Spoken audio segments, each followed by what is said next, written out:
ID, the Future, a podcast about evolution and intelligent design.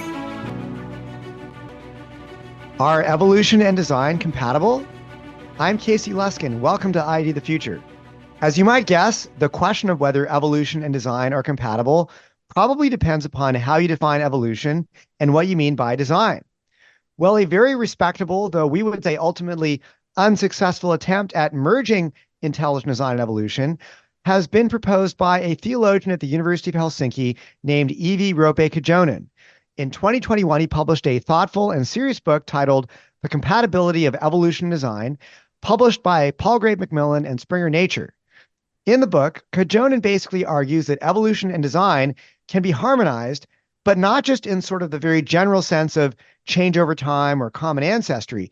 He is actually contending that at a very deep and fundamental level, evolutionary biology in the mainstream is fully compatible with design.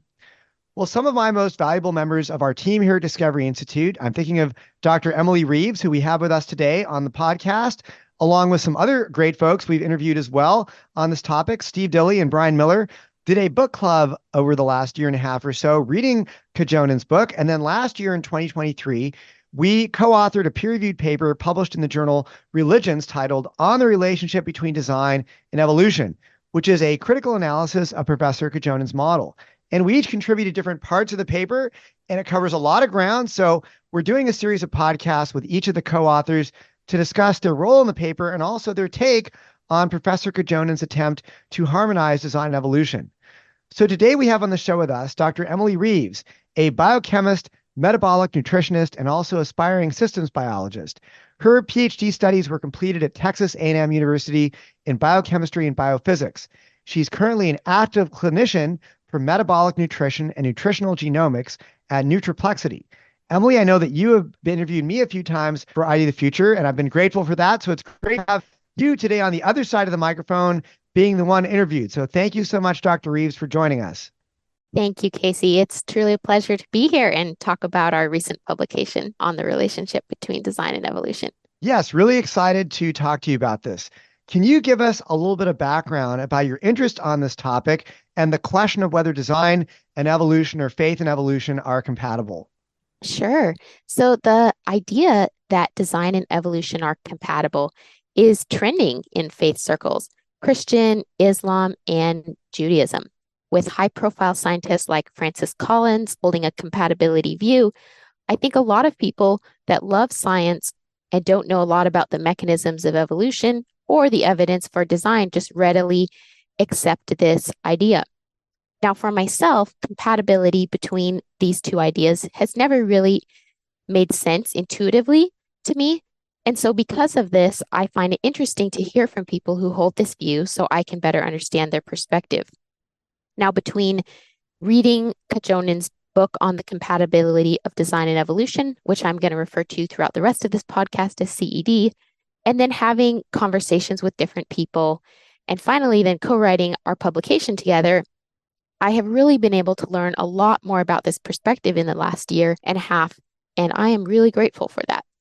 Yeah, and just so our listeners understand, we're using this acronym CED to sort of refer to Kojonen's thesis on the compatibility of design and evolution. So if you hear us talking about CED, we're talking about this model that's been proposed for synthesizing design and mainstream evolutionary biology into one model.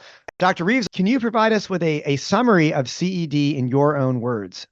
Sure. Yeah, so in short, CED takes evolutionary theory as correct and then argues for why and how design arguments and design perceptions are compatible with standard evolutionary theory. And this is all done primarily from a philosophical standpoint. So as Casey said already, CED is a great work of scholarship, but I think its relevance really hinges on whether empirical evidence supports Kojonen's version of how the design is implemented within evolutionary theory. And then, of course, whether design arguments and perceptions of design are really compatible with evolutionary theory.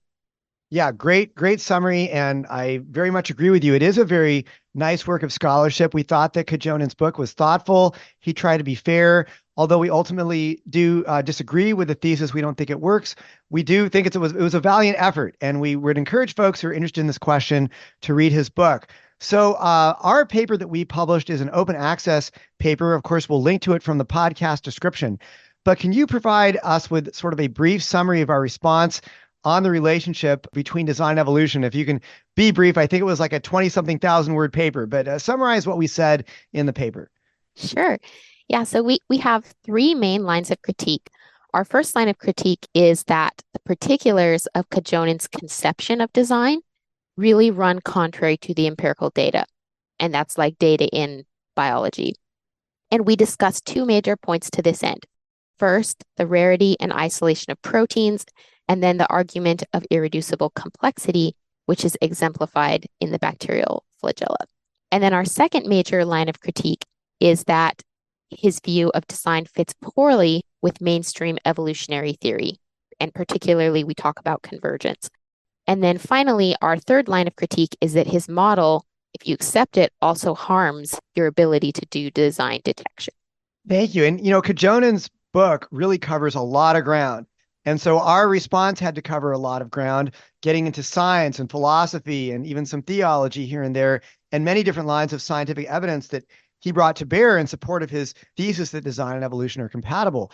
So for you, what do you think is one of the key parts of Kojonen's book? One of my favorite parts of the book is this analogy that Kojonen gives when he is describing how evolution and design could be compatible. He is thinking that evolution would stand as the proximate natural explanation, while divine design would stand as the sort of ultimate explanation that works through evolution. And so to explain this, he gives an analogy. He says, let's suppose that an elderly uncle dies in suspicious circumstances, and the relatives suspect that this niece actually killed her uncle. So it's not just merely a random death. Police investigations, however, reveal a natural cause for the death, an overdose of the uncle's medication. Nevertheless, Kojonen argues, in spite of the police figuring out, that it was just an overdose, that it may still be plausible to claim that the niece killed the uncle by mixing up his medication, in which case the actions of an agent, in this case, the vindictive niece, would act as the sort of ultimate cause of death, working through the more proximate natural cause of mixing up the medications. And I think this is a critical section because I feel like it makes a big impression on a reader. However, there's something that's glossed over in this analogy. And the key, I think, to understanding that is breaking down the difference between methods and cause. So cause is really who done it, who did it, and methods is how does that happen. But the two need to be compatible. So my issue with CED is not with cause, but with method. So in the analogy, there is an assumed direct method by an agent, which is that someone has to mix up the medication. And that results in the vindictive niece's desired outcome. However, by not discussing the method of how the medication came to be mixed up, Kojonen avoids the important part that the proposed method has to be plausible for the situation to be believable. For example, if the proposed method is that the hate of the niece caused the uncle to become more anxious, and that ultimately led to the uncle overdosing himself, this would probably not stand in court. And this is precisely the case with the proposed parallel to evolutionary theory. So Kojonen seems to be saying that as long as the cause is ultimately a divine designer, then the method of design isn't that important. But the validity of compatibility between design and evolution depends on the method proposed. So if the type of design that Kojonen has in mind is implausible, then there's little reason really to harmonize that type of design with evolution. And that's what we found is that the empirical evidence does not support Kojonen's proposed method of design. So I think this is a key part, but is also not resolved. That's a really good summary of the way his thesis operates and how we can test it by looking for where he says that the design has been implemented in the natural world and in the world, and then asking if that's plausible. I think that's a really helpful analogy. So according to Kojonen, God created the laws of nature, which eventually give rise to fine-tuned preconditions that make evolutionary development possible. What is your take on his view of the laws of nature? So the typical view of how the evolutionary mechanism works, and I'm going to first talk a little bit about the evolutionary mechanism and then switch to the laws of nature. So the typical view of how the evolutionary mechanism works is as a blind, undirected process that favors just what random changes are selected by the environment. Or another way to describe this is that evolution is not merely a carrier of patterns already embedded in nature, but evolution is able to bring about those patterns spontaneously in a way that is undetermined by the laws of nature. So this is kind of the standard view, I would say, of evolution, not Kojonen's view. So in Kojonen's view, he thinks that biological evolution just pushes the problem back to the laws of nature. And throughout the book, he discusses this idea of the laws of nature being the locus of design. The problem with this view is then that the laws of nature have to do the heavy lifting in terms of producing creativity and the information that's needed for all of biological complexity. And at present, there just is no empirical evidence that the laws of nature, meaning the law of gravity, electrostatic, thermodynamics, or quantum mechanics, that those produce laws of form which give rise to information or cause specific outcomes that would be necessary for the design of biological organisms. So we just don't really have evidence of this type of thing happening. I would say what we do see is that the laws of nature today, they operate consistently and they constrain nature by providing stable conditions and physical boundaries. And then within those physical boundaries, different biological outcomes are possible. But the laws don't determine the outcomes in the same way that, say, a goal-oriented action of an agent would. And to give some more specific examples on this in the molecular biology world, I would say gravity, for example, which is, one of the laws of nature, it is used as a cue by biology to determine directionality, but gravity by itself doesn't make a leaf grow up or a root grow down. That only happens because you have a complex system of a leaf, that living system, and that system is sensing, interpreting, and acting on a gravitational cue. But the gravity is not causing the leaf to grow up or down. And this is the same for other things like the periodic table of elements, for example, the electrostatic laws. These laws, they describe how positive and negative charges attract one another, but these laws do not cause the formation of, say, an electrochemical gradient across a membrane. That can only happen because you have molecular machines harnessing energy to push a system away from equilibrium. So basically, in sum, the evidence we currently have about the laws of nature just does not support this claim that they would lead to some laws of form that would then produce specific outcomes in biology. So once again, Kojonen's conception of design is faulty. So to fix some of these defects, what would you like Kojonen or perhaps other folks in his camp to provide? Yeah, what I would like to see from Kojonen is really a more fleshed out view of what designed evolution is or what he's proposing it to be, especially more detail about how the laws of nature, like gravity, thermodynamics, would give rise to the laws of form.